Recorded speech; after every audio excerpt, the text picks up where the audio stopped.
Throughout the years, going back many, many years, we've been approached by different schools that if we can help them to highlight their campuses by making the letters made out of metal to put in front of their buildings. We take raw material and cut it and shape it, and the end result are these letters.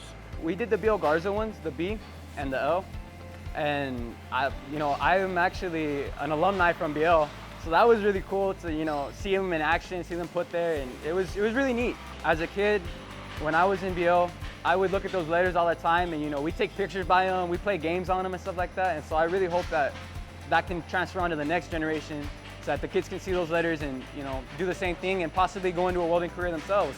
Our instructor, Mr. Yunosa, he always is there to encourage us and show us the correct path, and it was a very good experience in building our comprehension and our skills and our understanding in welding. And it's not just welding a straight line, because unfortunately most people can do that, but to actually put it into practice and to weld these big letters that are going to go into school and different angles, you're uncomfortable.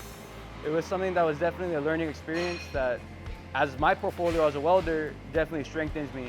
We're looking for them to be able to enter the workforce as a welder, an entry-level welder, and be well-rounded. An employer wants a student that not just knows how to weld certain position welds, but all the position welds, even the hardest ones.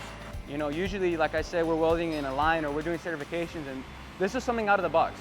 This is something different that it made everybody have to become not just a welder, but we had to become a fabricator.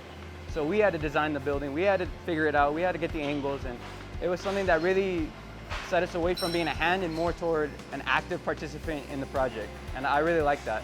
I've always been around the trades, I've always been around welding since I was a little kid. And it's always something that's really interested me, and it's something that's there, but it's definitely something that's in the works for me, I'm thinking.